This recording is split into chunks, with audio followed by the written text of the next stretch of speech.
தமிழ் உறவுகள் அனைவரும் நம்பிக்கை குரல் சேனலுக்கு அன்புடன் வரவேற்கும். தொடர்ந்து நம்ம யூடியூப் சேனலில் வேலைவாய்ப்பு பதிவை பற்றி தான் பார்க்க போகிறோம். ஸோ இன்றைக்கி நம்ம என்ன பார்க்க போகிறோம் அப்படின்னா, தெற்கு ரயில்வேலேருந்து வந்திருக்கக்கூடிய ஒரு சூப்பரான வேலைவாய்ப்பை பற்றி தான் பார்க்க போகிறோம்.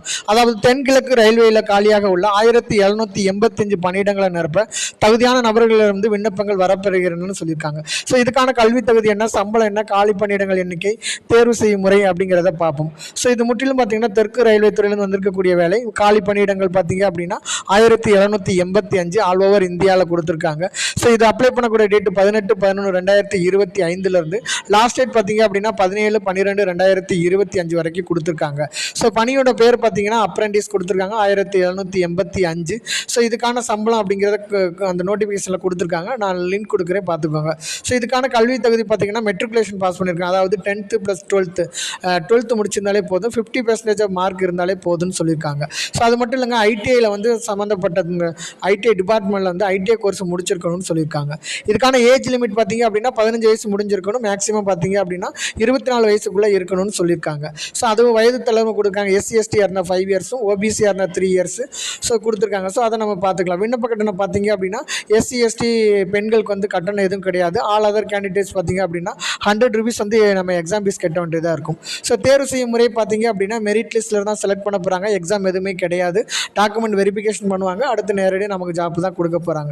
ஸோ முக்கியமான டேட் கொடுத்துருக்காங்க. விண்ணப்பிக்கும் ஆரம்ப தேதி 18/11/2025 லாஸ்ட் டேட் பார்த்தீங்க அப்படின்னா 17/12/2025 வரைக்கும் கொடுத்துருக்காங்க.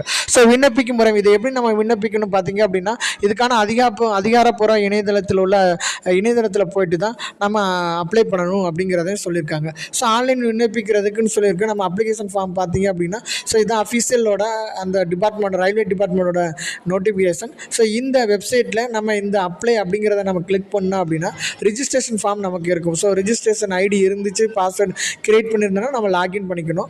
அப்படி இல்லைனா for registration ID new registration அப்படின்னா மேலே ரிஜிஸ்டர் அப்படிங்கிறத நம்ம கிளிக் பண்ணணும். ஸோ இந்த பேஜில் நம்மளோட personal details, father name, mother name, date of birth, gender, nationality, religion, marital status, category, ex service மேனாக கேட்டிருக்காங்க, ஐடி கார்டு டைப் கேட்டிருக்காங்க. ஸோ என்னெல்லாம் 10th எப்போ படித்தோம், 12th படித்ததெல்லாம் கேட்டிருக்காங்க. ஐடிஐ முடித்தது என்ன டிபார்ட்மெண்ட்டில் முடிச்சுங்கிறத கொடுத்து நெக்ஸ்ட் கொடுத்து அப்படின்னா நமக்கு யூசர் நேம் பாஸ்வேர்டு வந்து கிரியேட் ஆகிடும். ஸோ அதுக்கப்புறம் பார்த்திங்கன்னா நம்ம டாக்குமெண்ட் அப்லோட் பண்ண ஃபோட்டோ, சைனு பார்த்திங்க அப்படின்னா community certificates, 10th mark sheet இவ்வளோ தாங்க. இதை அப்ளை பண்ணாலே நமக்கு போதும். ஸோ இது அஃபீஷியலாக கொடுத்துருக்கக்கூடிய நோட்டிஃபிகேஷன். அதாவது சவுத் அண்ட் ஈஸ்டர்ன் ரயில்வேலேருந்து கொடுத்துருக்கூடிய இந்த நோட்டிஃபிகேஷன்லாம் ஃபுல் டீட்டெயில் கொடுத்துருக்காங்க.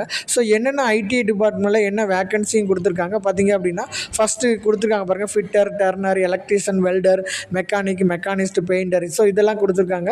கம்யூனிட்டி வைஸும் நமக்கு வேக்கன்சி அனௌன்ஸ் பண்ணியிருக்காங்க. ஸோ அதே மாதிரி சிக்னல் அண்ட் டெலகாம் கொடுத்துருக்காங்க. So electrician, electronic, mechanic, painter இதெல்லாம் சேர்த்து மொத்தம் 87 வேக்கன்சி கொடுத்துருக்காங்க. ஸோ அதே மாதிரி ஒவ்வொரு டிபார்ட்மெண்ட் வைஸாகவும் நமக்கு மொத்தமாக ஓவரால் பார்த்தீங்க அப்படின்னா கேட்டகரி வைஸ் பிரித்து நமக்கு கொடுத்துருக்காங்க. ஸோ அதில் மொத்தம் 30 கேட்டகரி வைஸ் நமக்கு கொடுத்துருக்காங்க. ஸோ ஓவரால் பணியிடம் தான் நமக்கு நம்ம பார்த்த மாதிரி 1785 பதவிகள் வந்து நமக்கு கொடுத்துருக்காங்க. ஸோ அவ்வளோதாங்க. உங்களுக்கு இந்த வீடியோ உங்களுக்கு பிடிச்சிருந்துச்சி அப்படின்னா லைக் பண்ணுங்கள், ஷேர் பண்ணுங்கள், சப்ஸ்கிரைப் பண்ணுங்கள். Thank you to all.